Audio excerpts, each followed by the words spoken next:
Allahümme salli ala Muhammedin ve ali Muhammed. Euzu billahi mineşşeytanirracim. Bismillahirrahmanirrahim. Elhamdülillahi rabbil alamin. Vel âkibetu lil muttaqin.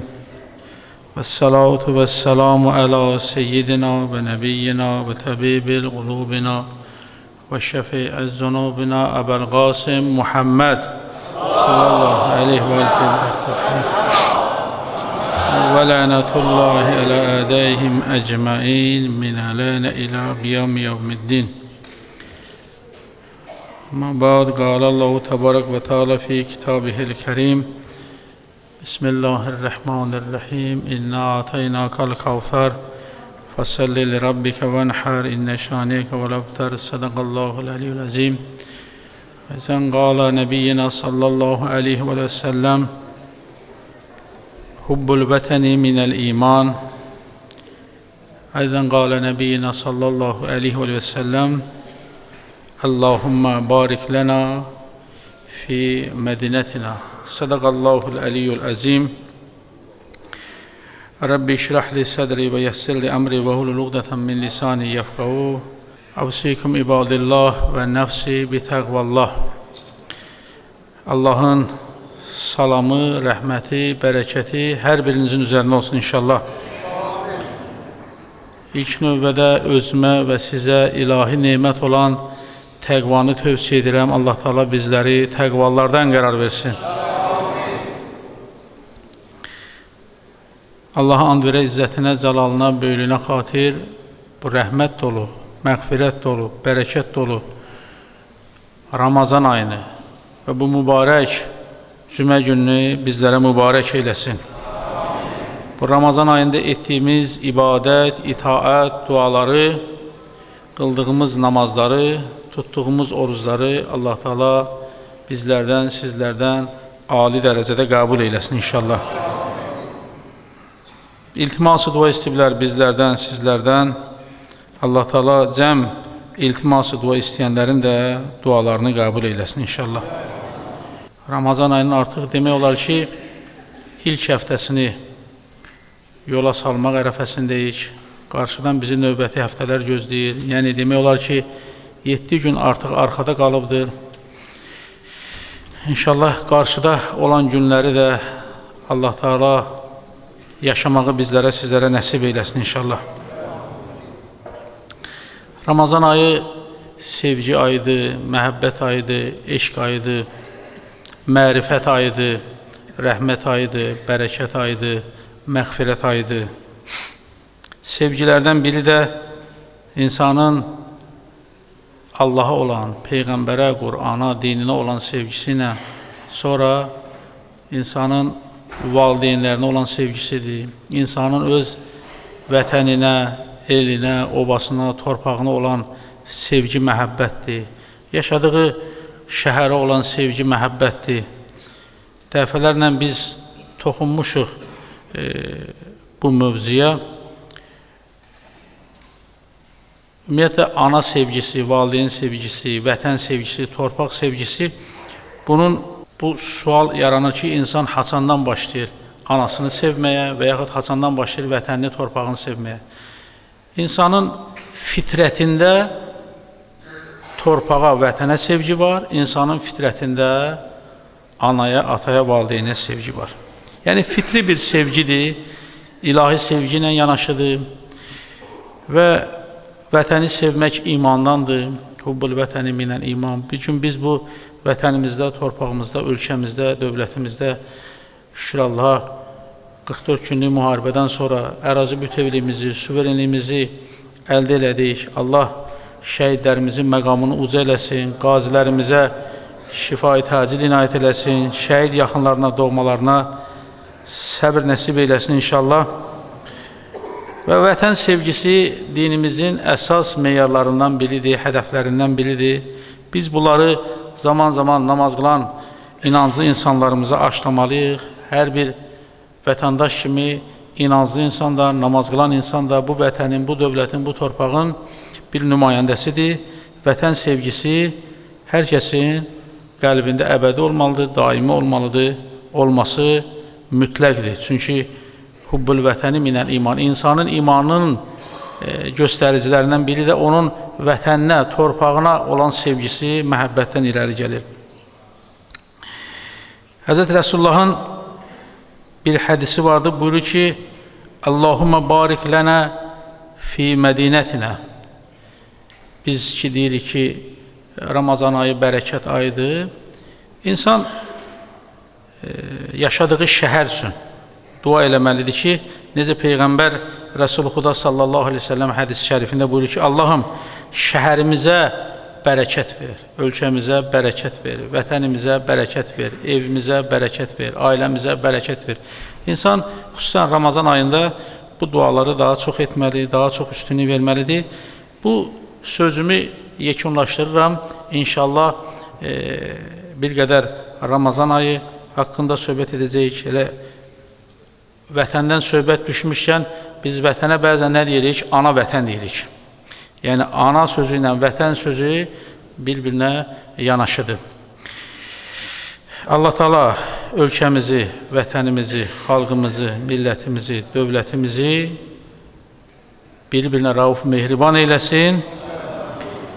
O düşmənlər ki, bizim 44 günlük müharibədən sonra qələbəmizi həzb eləyə bilmirlər, Allah Teala onları hidayət eləsin. Hidayət olmurlarsa, elə öz başları, öz əməlləri ilə qarışıq olsun, şərləri bizlərdən uzaq olsun inşallah. Ramazan ayının təqvimində məxsusi günlər var. Yəqin Ramazan ayı daxil olanda mən bunu qeyd eləmişəm, demişəm. Yəni əlamətlər günlər, tarixi günlər, tarixi hadisələr. O əlamətlər günlərdən, tarixi günlərdən biri də hansıdır dəyərli dostlar? Hz. Rəsulullahın sallallahu aleyhi və səlləmin ömürgün yoldaşı. Xanım Fatimə-i Zəhra salamullah əleyhanın anası, xanım Xədicə-i Kübra salamullah əleyhanın vəfat günləri Ramazan ayının ilk 10 günlüyünə təsadüf edir. Yəni, özümüzə gələn bir neçə gündən sonra xanımın vəfat günləridir.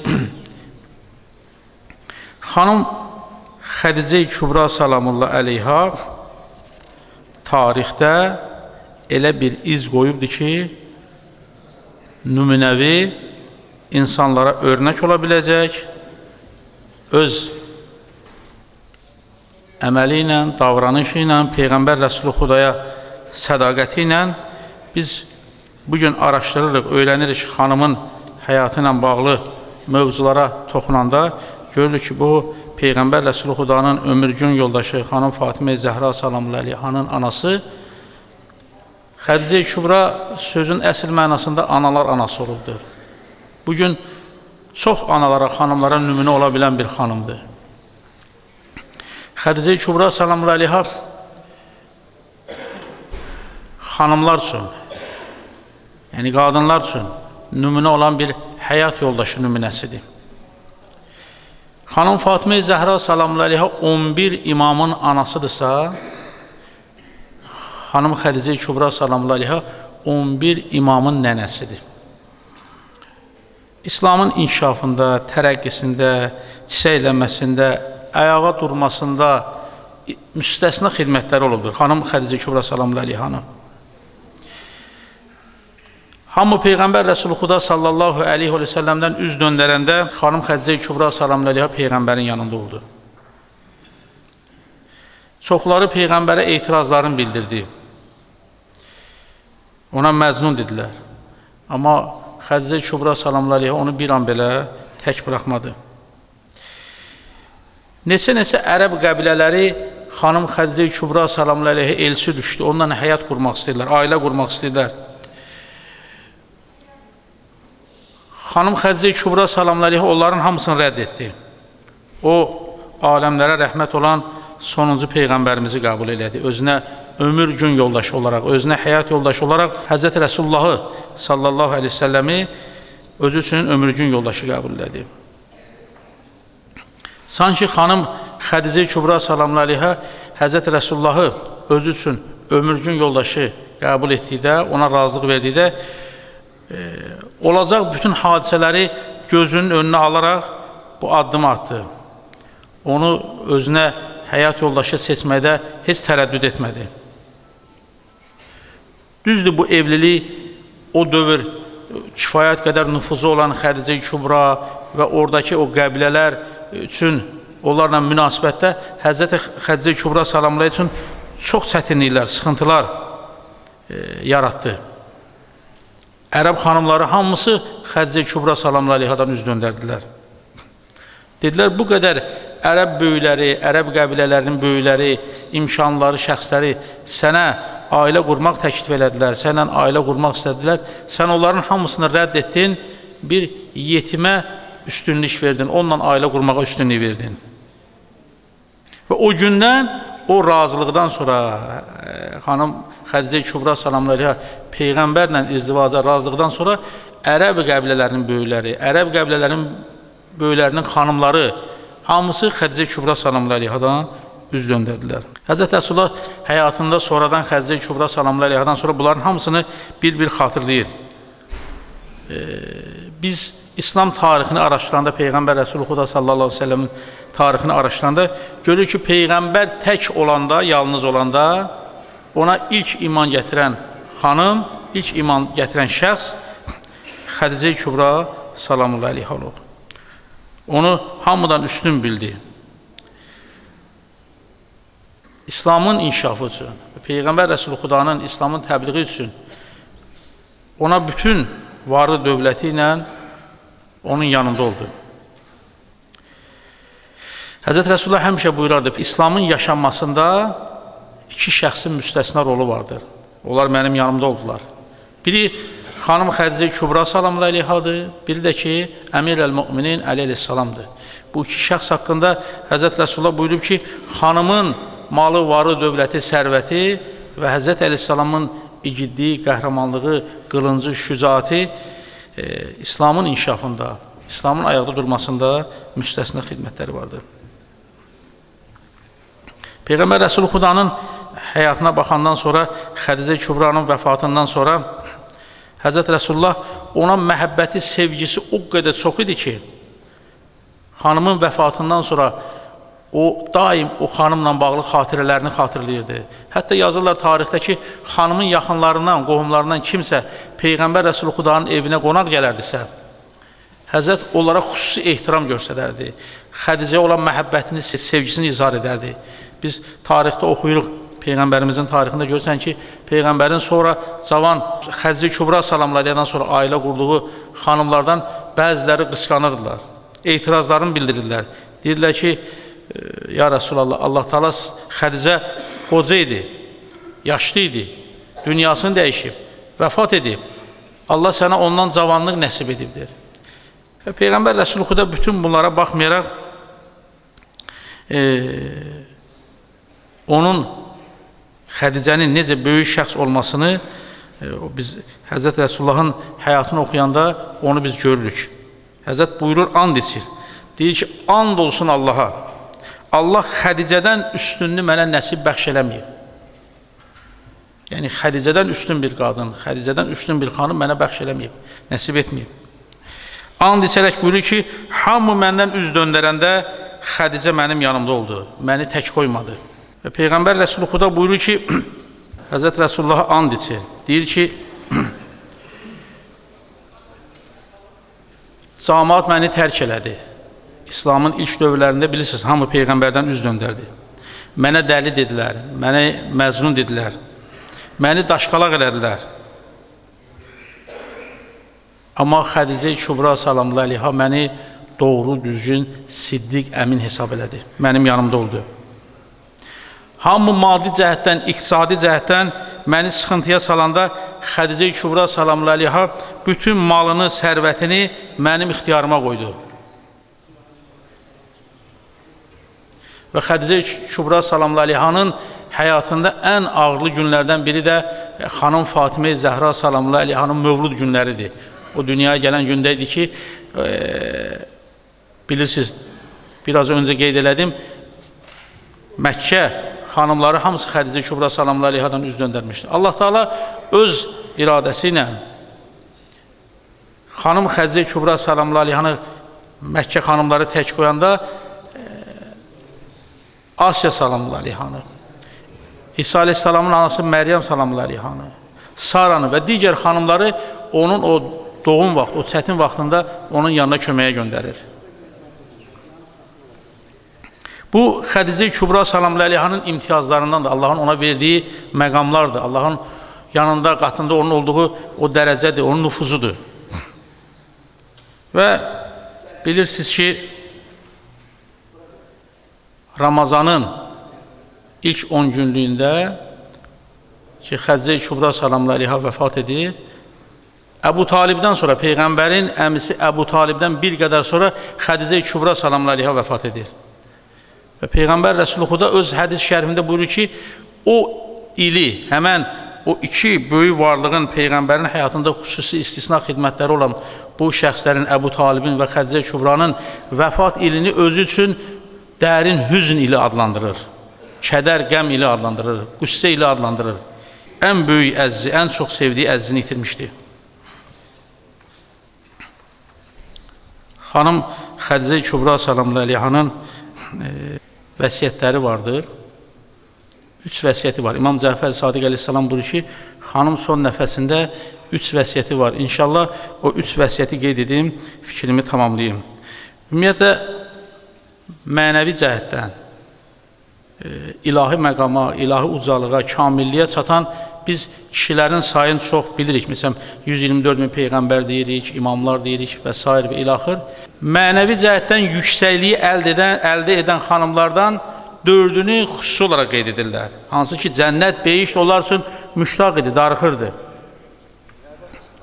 Onlardan biri Asiya binti Müzahim və yaxud Məzahim deyirlər.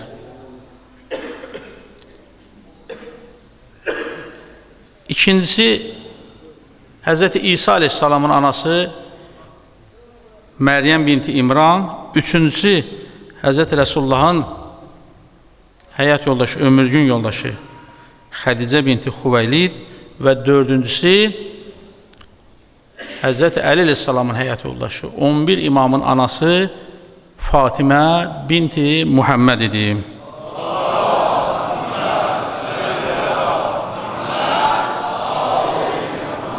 Digər xanımlar da öz əməlləri ilə tarixdə, İslamda bir baxırıq ki, onlar yüksək məqam, mənəvi cəhətdən yüksək məqama çatıblar. Məhz bu 4 xanımın adının çəkilməsini bir çox sirləri vardır, bir çox hikmətləri vardır, fəlsəfəsi vardır. Onlardan biri budur ki, Asiya binti Məzahim elə bir evdə, elə bir ailədə, elə bir şəxsin həyat yoldaşı olubdur ki, o şəxs dövründə ən əzazil, ən qəddar, ən zalim bir insanın həyat yoldaşı olubdur. Təsəvvür edin, Firon, Allah lənət eləsin, dövründə Peyğəmbərdən tutmuş, Musa aleyhissalamdan tutmuş, nə qədər insanlara işgəncə verib zülm vermişdir. Belə bir ailədə, belə bir insanın həyat yoldaşı olaraq, ona dözərək, səbr edərək, öz imanının saxlanması gətirib onu Allah qatında ən uca bir məqama, cənnətlə müjdələnən xanım dərəcəsinə çatdırır. Həzrəti İsa aleyhissalamın anası Məryəm salamlı aleyha cənnətlə müjdələnib. Məryəm binti İmran. Səbəblərindən biri də, hikmətlərindən biri də Məryəm salamlı aleyha İsa aleyhissalama hamilə olanda nə qədər insanlar ona iftira atdılar, böhtan atdılar, ona işgəncə etdilər, əzab, əziyyət verdilər. Belə bir qövmün içində bir xanım səbr nümayiş elədi. Və İsa aleyhissalam kimi ulul əzm bir peyğəmbəri dünyaya gətirdi. O çətinliklərin, o sıxıntılara baxmayaraq. Üçüncüsü, bugün söhbət elədiyimiz mövzuya toxunduğumuz mövzu ki, şəxsiyyət ki, varlıq ki var, xanım Xədicə Kübra salamlı aleyha. Xanım Xədicə Kübra salamlı aleyha o insanlar ki, Peyğəmbərə, Peyğəmbərin evinə, Peyğəmbərlə ailə qurmasına nə qədər hücumlar elədilər, tənələr elədilər, Xədicə Kübra salamlı aleyha o çətinlərin müqabilində bir an belə olsun Peyğəmbər Rəsul Xudanı tək buraxmadı. Dördüncü, çətinliklərə, sıxıntılara dözən xanım kimidir? Xanım Fatimə Zəhra salamü əleyha. Bax, burada əsas ümdə məsələlərdən biri xanımın evdə, ailədə çətinliklərə, sıxıntılara mübarizə gələrək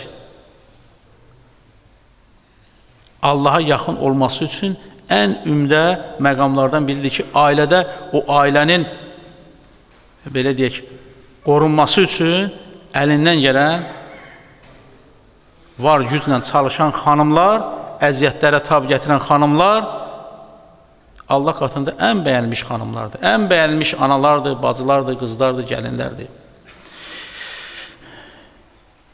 Və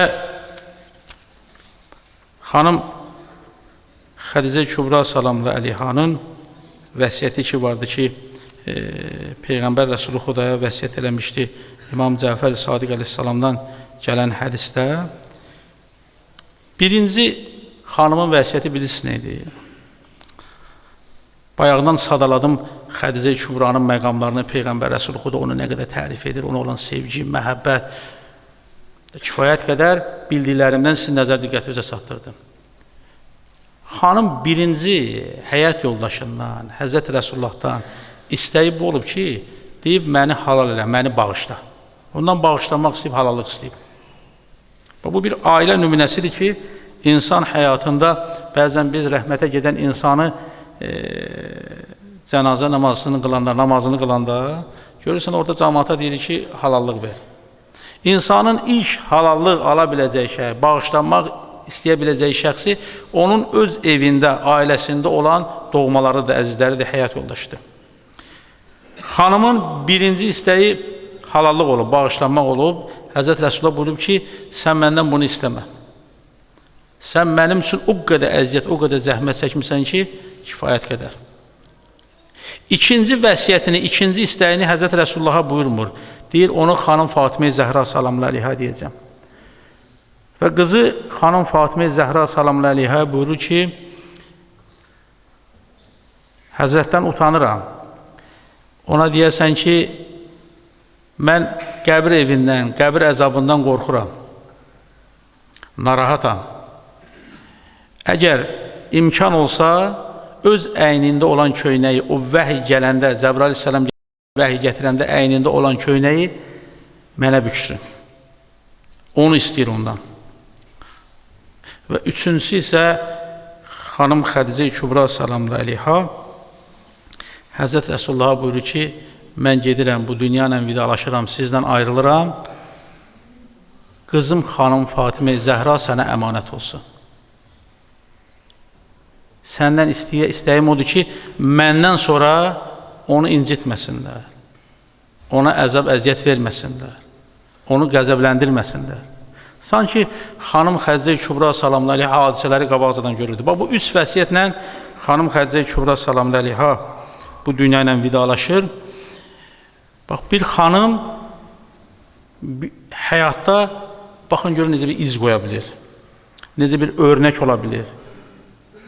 Həm insanlıq üçün, həm həyat yoldaşı kimi, həm ana kimi, həm xanım kimi.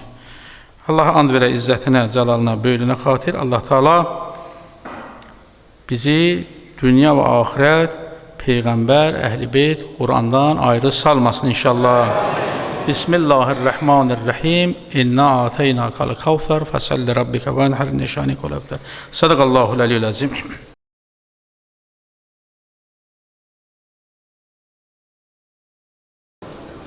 Xütbəmizin əvvəlində vətənə sevgi, torpağa sevgi, anaya sevgi, vətən sözü ana sözü ilə qoşa səslənir, ana vətən.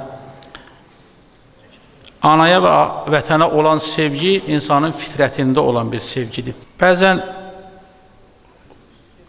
olur, soruşurlar, görürsən ki, valideynlər, bəzən olur, soruşurlar valideynlərdən övladlar ki, indi məncə soruşan çox az olar, çünki hər evdə bir, uzağı iki uşaq var. Keçmişdə o çox uşaqlı valideynlər var idi. Görərdin ki, ata anadır da, evdə 5 uşaq var, 8 uşaq var, 10 uşaq var, 16 uşaq var və s. və ilə axır. Valideynlərdən bəzən övladlar görərdin ki, valideynlərə qarşı sanki belə bir fikirdəydilər ki, görərsən ata ana bizdən hansını daha çox sevir. Olur bəzən, görürsən ki, o çox uşaqlı ailələrdə olur. Mən özüm də çox uşaqlı ailədə olmuşam, ona görə deyirəm. Bəzən insan düşünür ki, atam bu qardaşı məndən çox istəyir, ya bu bacını məndən çox istəyir. Ariflərdən biri analardan soruşurlar ki, övladlardan hansını daha çox sevirsən? Valideyn övladları arasında fərq qoymaz. İnsan uşaq olanda özü valideyn olmamış, onu başa düşmür. Amma özü valideyn olandan sonra başa düşür ki, övladlar arasında nə fərq qoya bilərsən ki? Ən çətin övlad, ən pis övlad belə deyək. Sözə qulaq asmayan, dəcəl övlad belə deyək. Valideyn onun üçün bəlkə də o bir övladdan daha çox narahatdır.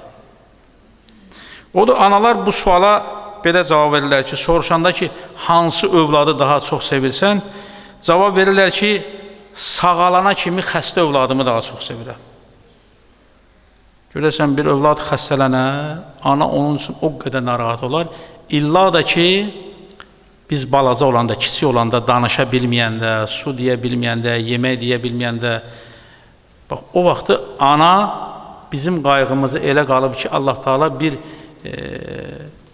instinkt, yəni xüsusi bir bağlılıq verib övladla ana arasında, o danışa bilməyən, dərdini deyə bilməyənin dərdini ana fitri olaraq elə onu başa düşür ki, bilir ki, uşağın ağlamağının səbəbi azdır, ya susuzdur, qulağı ağrıyır, köpü var. Bütün bunları ana elə dəqiqliklə bilir, görəsən hardan öyrənib. Birinci, ana deyir ki, sağalana kimi xəstə övladımı çox sevirəm. Evə gələnə qədər çöldə olan övladımı çox sevirəm. Görürsən, uşaq evdən çıxar, övlad evdən çıxar, işə gedər, əsgərliyə gedər, qəribliyə gedər. Valideyn deyir ki, o evə gələnə qədər mən onu hamıdan çox sevirəm. Böyüyənə qədər ən kiçiyini çox sevirəm. Bizdə deyirlər, kiçik övladı çox sevirlər. Və sonda deyir ki, son nəfəsinə ki, hamısını sevirəm. Bütün övladlarımı sevirəm. Yəni, valideyn övladlarının hamısını sevir, hamısına məhəbbəti var, sevgisi var, eşqi var. Odur, Ramazan ayında oruç tutmaqla bərabər, keçən cümlə dedim, fiqhi şəri orucun qaydalarına əməl etməklə bərabər, əxlaqi orucun qaydalarına əməl etməklə bərabər, valideynlərinizə qarşı, ailənizə qarşı, həyat yoldaşınıza qarşı, qohumlarınıza qarşı, qonşularınıza qarşı xüsusi diqqətli olun. Elə bu deyil ki, sən şəriət orucunu tutdun, yeməkdən, içməkdən çəkindin, sonra əxlaq orucunu tutdun, qulaqlı qeybətdən qorudun, gözlü qeybətdən qorudun, gəldin, ağ valideyn oldun və yaxud həyat yoldaşına qarşı əsəbləşdin, övlada qarşı əsəbləşdin.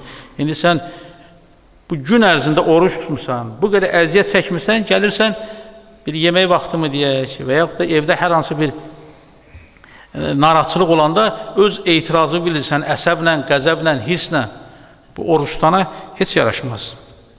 Biz oruc vaxtı Ramazanda dedik ki, Allahın rəhmət ayıdır, məğfirətidir, bərəkətidir.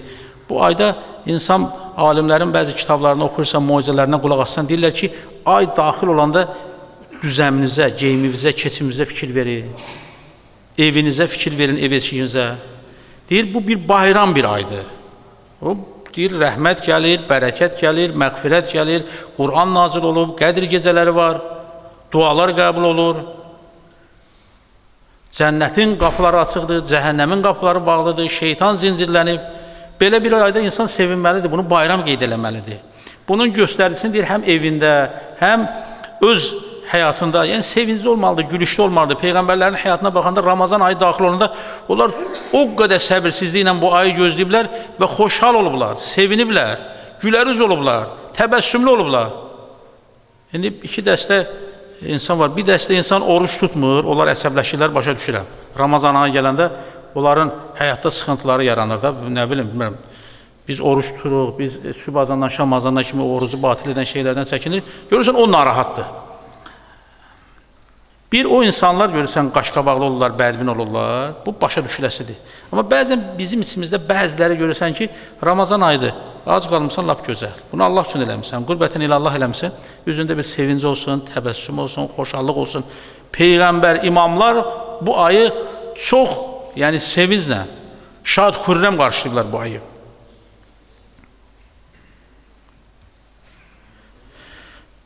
Bu ayın həqiqətən qiyməti, dəyəri saymaq, vermək, hesablamaq qeyri-mümkündür. İndi insan saatlarla oruç tutur, 12 saat, 13 saat, 14 saat. Deyirsən ki, indi acılıq, bəzən susuzluq sənə güc gələndə, bəlkə çoxlarınız təcrübə eləmişsiniz, şahid olmuşsunuz, bir ya mağazaya girəndə, marketə girəndə və yaxud süfrədə əyləşəndə deyirsən, bunu yiyəcəm, onu yiyəcəm, onu içəcəm. 12-15 saat ac qalan insan süfrədə 12-15 dəqiqədən artıq otura bilmir, yiyir, doyur.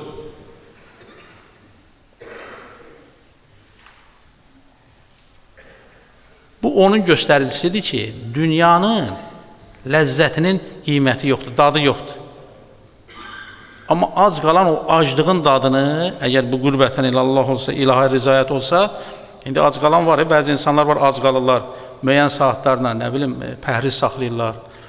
O ac qalmaqdan getmir söhbət. Ac qalmaq, yəni oruc odur ki, burada qürbətən ilə Allah qəsd olmalıdır, ilahi rizayət olmalıdır.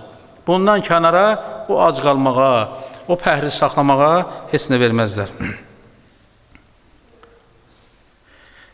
Ramazan ayının özəlliklərindən biri, oruçdanın özəlliklərindən biri, xüsusi məqamlarından biri də budur ki, insanın o başdan vaxtı, sübh vaxtı durmasıdır. O başına durmaq, sübh namazına durmaq, o başdan o yemək vaxtı durmaq ki var, ona mütləq insan durmalıdır. Bəzən bəzilərimiz görsən tənbəllik edirlər, durmurlar. Ya namaz vaxtı, azan vaxtı dururlar. Bir qurtum su da olsa, yarım xurma qədər də olsa, durmaq lazımdır. Hətta mən keçən xütbələrimdə, bəlkə söhbətlərimdə demişəm, həm sahur vaxtı, həm də ki, iftar vaxtı. Evdə ola bilər kimsə xəstədir, kimsə qocadır, hansı üzrlü səbəbdən oruç da bilmir, uşaqdır. Biz din böyüklərimizdən oxuyuruq, görürük ki, həm sahur vaxtı, həm iftar vaxtı, o ailə üzvləri hamısı əyləşsin o süfrədə. Həm sahur vaxtı dua edin, həm o başdan vaxtı dua edin, iftar vaxtı dua edin. Həzrət Rəsulullah buyurub ki, sahur yeməyini yeyin, çünki sahurun xüsusi bərəkəti vardır. Tövsiyə edib ki, sahur yeməyini yeyin, durun sahur vaxtı və onda xüsusi bərəkət vardır. Ümumiyyətlə, səhər vaxtı, sübh vaxtı, biz ki, belə deyək də, bəlkə də mən başqa cür ifadə eləmək mümkünsə axtarıram o sözü tapım, yuxumuza ki, haram qatırıq, o şirin yuxuya ki, imtina edirik, ona yox deyirik. Ramazanın bir mənası nədir? İstəklərə yox demək, sevdilərə yox demək, xoşladığın şeylərə yox demək, onları özünə qadağa eləysən. Məxsusən sübh vaxtı, sübh namazına durmaq, sahur vaxtı durmaq, bunlar önəmli məsələlərdən biridir. Ustaddan, o Nəcəf alim ustadlarından biri olub, indi anvız adını eşitmişsiniz, Əllamə Bəhrul Ulum. Tələbələri olur, şagirdləri olur, onlara dərs deyilmiş. Bir gün dərs deməyi, dərsə gəlməyi, mədrəsəyə gəlməyi, məktəbə gəlməyi tərk edir, gəlmir. Uşaqlar, şagirdlər bir-birindən narahat olurlar, soruşda gedir, ustad niyə gəlmir görəsən?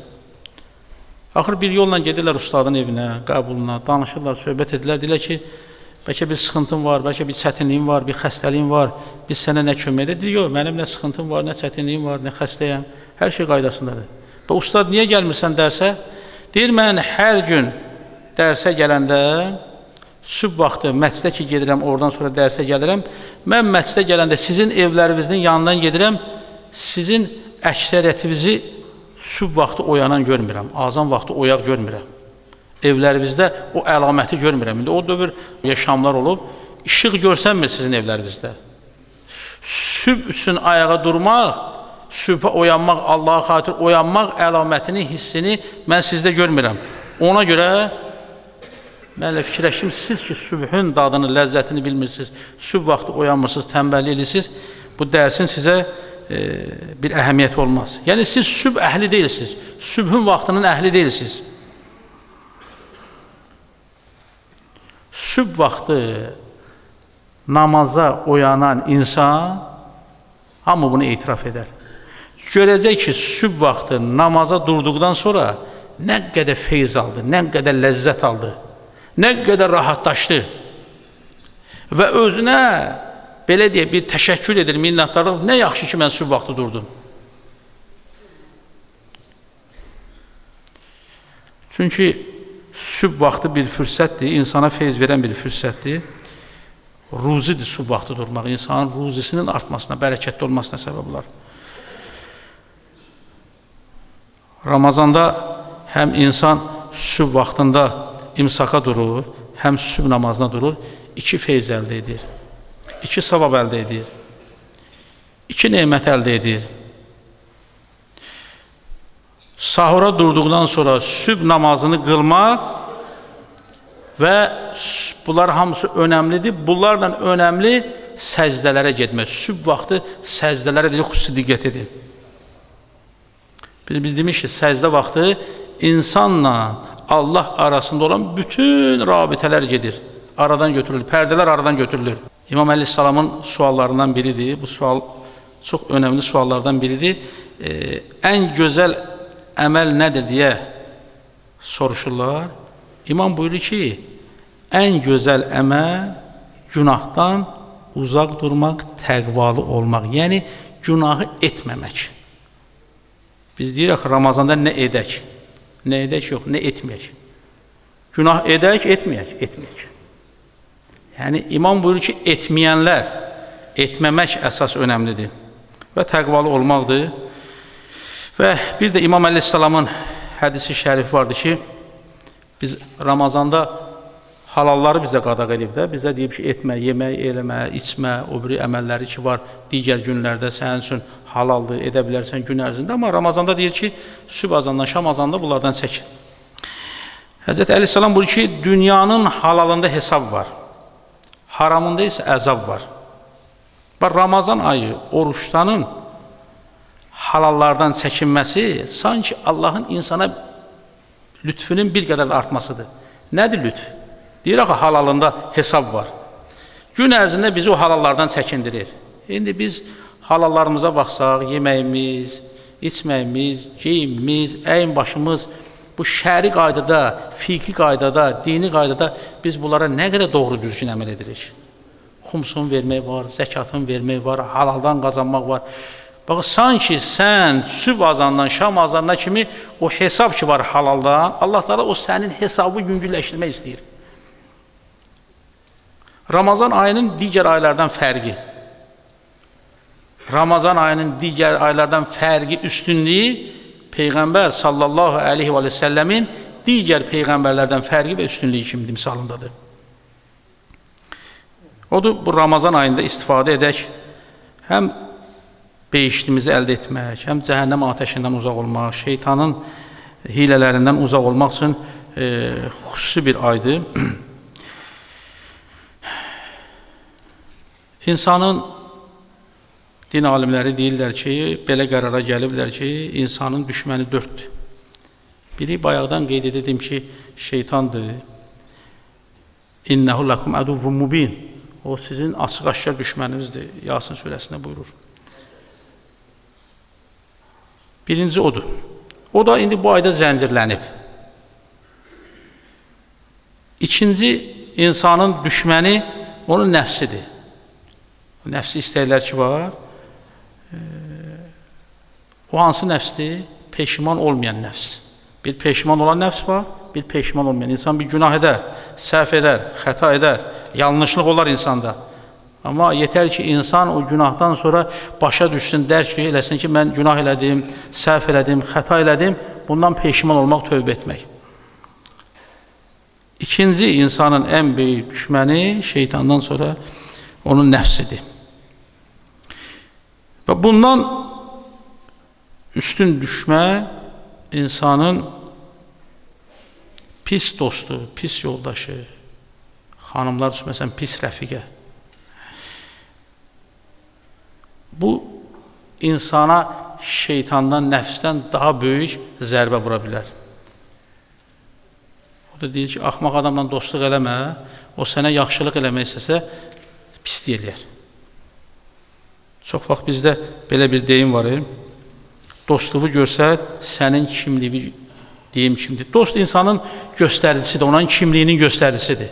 Bizim dostlarımız ki var, ətrafımıza, dostlarımıza baxaq. Dost sözü də, dost məsələsi də uzun bir məsələdir, uzun bir söhbəti. İnşallah qarşıda olan cümlələrdə söhbət imkanı olsa qeyd edərik. Dostluğu görsət, sənin kim olduğu deyim. İmam Əleyhisselam buyurur ki, hər kəs öz dostunun dinindədir. Baxın dostlarımıza, dostlarımızın mövqeyi, məqamı, davranışı, əxlaqı necədirsə, sizi də göstərici olar göstərir.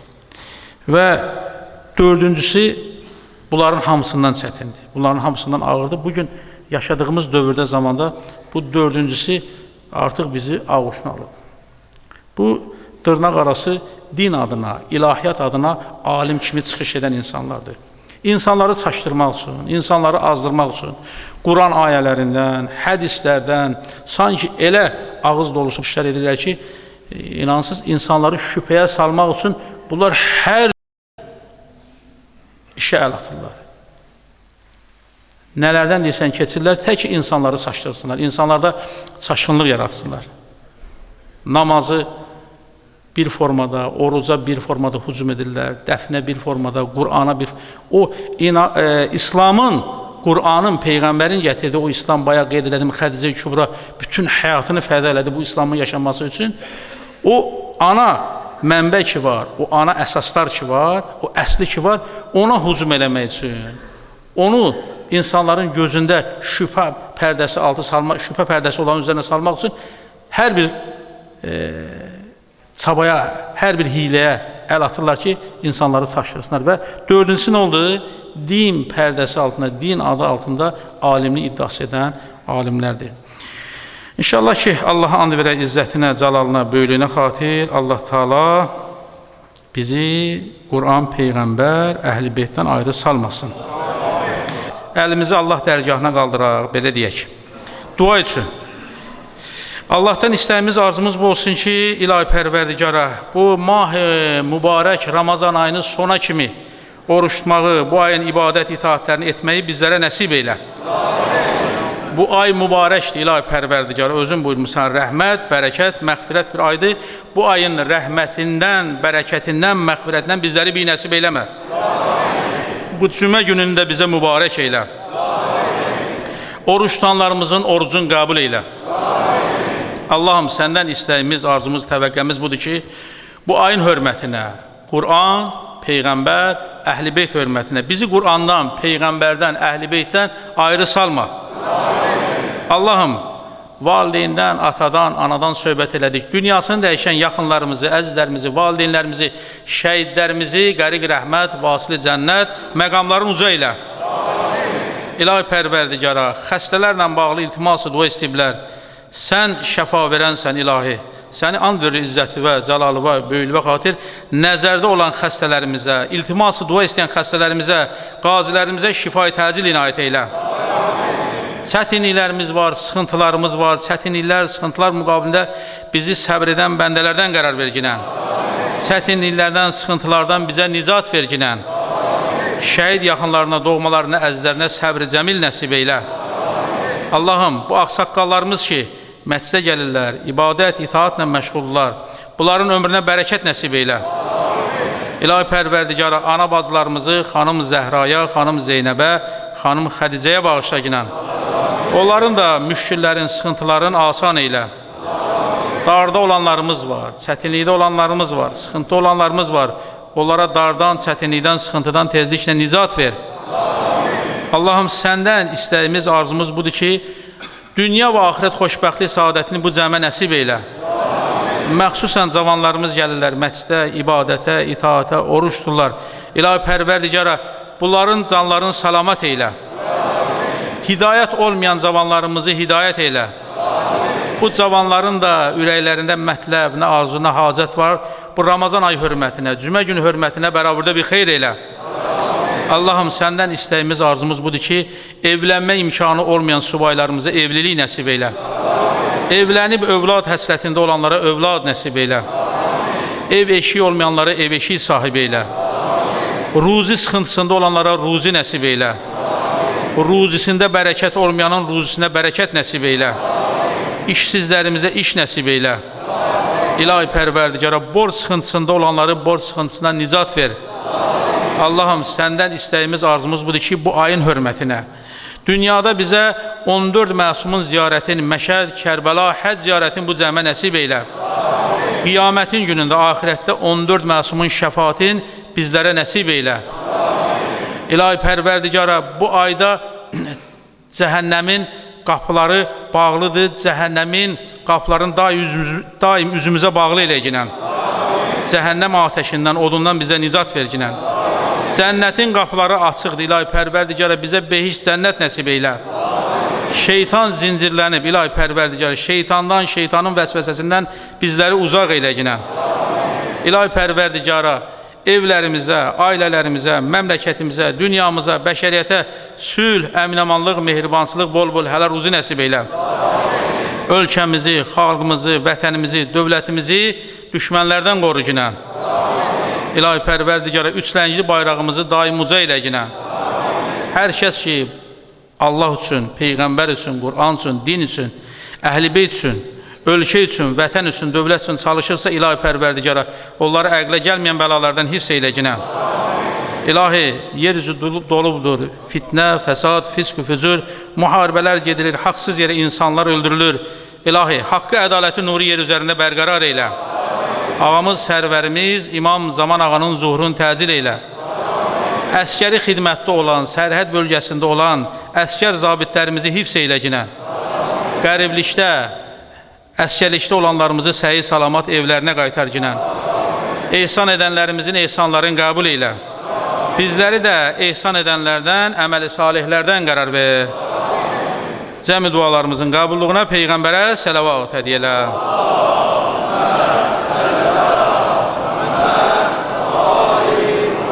Bismillahirrahmanirrahim. İnna a'teynâkel kevser fesalli rabbike venhar inne şâniyeke vel abtar.